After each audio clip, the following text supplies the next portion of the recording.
வணக்கம் நண்பர்களே. பிறவியிலேயே மிகச்சிறந்த பிறவி மனித பிறவிதான். அது நம்ம அனைவருக்கும் தெரியும். ஆனால் மிகவும் கீழான பிறவி என்று நாய் பிறவியை நாம் கருதி பேசுகிறோம். அந்த நாய் பிறவி ஏன் ஏற்பட்டது, ஏன் ஏற்படுகிறது என்பதை இராமாயணத்தில் வரும் ஒரு கிளைக்கதையின் மூலமாக தெரிந்து கொள்வோம். ஒரு சமயம் ராமர் தனது அரசவையில் அமர்ந்திருந்தார். அப்போது வெளியே நாய் ஒன்று பெருங்குரலில் குரைத்து கொண்டிருந்தது. என்னவென்று தெரிந்து வருமாறு ஒரு காவலனை அனுப்பினார். அவன் அந்த நாயை துரத்திவிட்டு ராமரிடம் வந்து, காரணமின்றி குரைத்த அந்த நாயை இந்த பகுதியை விட்டே துரத்தி விட்டேன் என்றான். சற்று நேரம் கழித்து மீண்டும் அதே நாய் வந்து குரைக்க ஆரம்பித்து விட்டது. காவலன் விரைந்து சென்று அதை துரத்தினான். இந்த நிகழ்வானது தொடர்ந்து நடந்தது. இதனை யோசித்த ராமர் லட்சுமணரிடம், நீ போய் அந்த நாய் தொடர்ந்து குரைக்கிறது என்ன காரணம் என்று தெரிந்து கொண்டு வா என்று அனுப்பினார். லட்சுமணனும் குரைக்கும் நாயை நெருங்கி, உன் துயரத்துக்கு காரணம் என்ன சொல் என்று கேட்டான். அதற்கு அந்த நாய் ஈனஸ்வர குரலில் பேசத் தொடங்கியது. ராமரை வரச் சொல்லுங்கள், எனக்கு நீதி வேண்டும் என்றது. அதை கேட்டு ஆச்சரியமடைந்த லட்சுமணன் நாய் சொன்னதை அப்படியே ராமரிடம் கூறினான். உடனே ராமர் வெளியே வந்தார். எனது ராஜ்யத்தில் காரணமின்றி எவரும் துயரப்படக்கூடாது.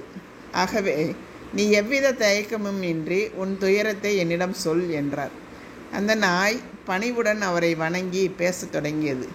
என்னை சந்நியாசி ஒருவர் கல்லால் அடித்து காலை உடைத்து விட்டார். அதை முறையிடவே இங்கு வந்தேன். எனக்கு நீதி வேண்டும் என்று வேதனையுடன் கூறியது. ராமர் கனிவான குரலில், வருந்தாதே, நான் இப்போதே அந்த சந்நியாசியிடம் விசாரிக்கிறேன் என்று சந்நியாசியை அழைத்து வர உத்தரவிட்டார். சற்று நேரத்திற்குள் அந்த சந்நியாசி அங்கு வந்து ராமரை வணங்கி நின்றார்.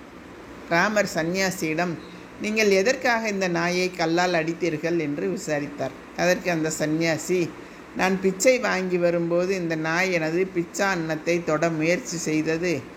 அப்போது நான் மிகவும் பசியுடன் இருந்ததால் இந்த நாய் மீது எனக்கு கோபம் ஏற்பட்டது. எனவே அதன் மீது கல் எறிந்தேன் என்றார். ராமர் புன்னகை மாறாத முகத்துடன் அவரை நோக்கி, இந்த நாய் 5 அறிவு படைத்த பிராணி. இதனால் தனக்கு தேவையான உணவை சமைக்கவோ உருவாக்கி கொள்ளவோ தெரியாது. பார்க்கும் உணவை சாப்பிடவே தோன்றும். இது 5 அறிவு படைத்த பிராணிகளுக்கு உண்டான விதி. உங்களுக்கு பசி இருப்பது போல இந்த நாயிற்கும் பசி எடுத்ததினால் உங்களது உணவை சாப்பிட முயற்சி செய்தது. இந்த நாயின் விதிப்படி இது தவறல்லையா? பசியுடன் இருப்பவர்களுக்கு உணவு கொடுக்க வேண்டும் என்பது 6 அறிவு படைத்த மனிதனுக்கு உண்டான தர்மம். நீங்கள் அந்த தர்மத்தை மீறியது மட்டுமல்லாமல் நாயை கல்லால் அடித்து காயப்படுத்தி தவறு செய்து விட்டீர்கள். உங்களது செயல் கண்டிப்பாக குற்றம்தான். எனவே நீங்கள் அதற்குரிய தண்டனையை அனுபவித்தே தீர வேண்டும் என்று கூறினார். அப்புறம் அந்த நாயின் பக்கம் திரும்பிய ராமர், இந்த சந்நியாசி உனக்கு கெடுதல் செய்திருப்பதால் அவரை தண்டிக்கும் பொறுப்பை உன்னிடமே ஒப்படைக்கிறேன். நீ என்ன சொன்னாலும் அதை நிறைவேற்றுகிறேன் என்றார். அதற்கு அந்த நாய், இவரை ஒரு சிவாலயத்தில் அதிகார வேலையில் அமர்த்துங்கள். இதுவே நான் அவருக்கு அளிக்கும் தண்டனை என்றது. ராமர் அதற்கு சம்மதித்து அதற்கான ஆணையை பிறப்பித்தார். தனக்கு பெரிய பதவி கிடைத்த மகிழ்ச்சியில் சந்நியாசியும் திருப்தியுடன் அங்கிருந்து வெளியேறினார். நாயும் மனநிறைவுடன் அகன்றது. இதை பார்த்து கொண்டிருந்த மக்கள் வியப்புடன் நின்றார்கள்.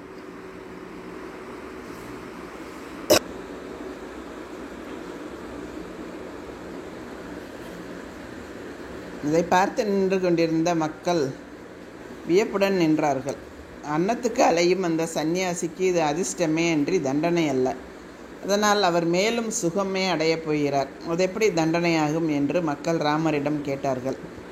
அனைத்தும் அறிந்த ராமர், நாயிடமே அதை கேட்டு தெரிந்து கொள்வோம் என்று அந்த நாயை அழைத்து வருமாறு தன் காவலரிடம் கூறினார்.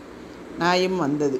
இப்போது நாயிடம் அதே கேள்வியை மக்கள் கேட்டார்கள். அதற்கு அந்த நாய், சிவாலயத்தில் அதிகாரி வேலை என்று அந்த சந்நியாசிக்கு நான் அளித்தது முள்ளின் மேல் நிற்கின்ற ஒரு பணி.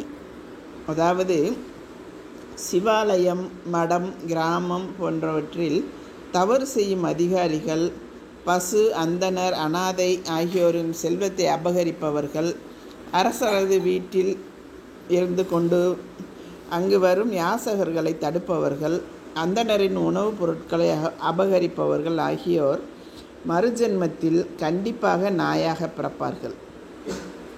சென்ற பிறவியில் நான் தவறு இழைத்த ஒரு மடாதிபதியாக இருந்ததால் இப்போது நாயாக பிறவி எடுத்துள்ளேன். எனவேதான் சந்நியாசிக்கு இப்படி ஒரு தீர்ப்பு சொன்னேன்.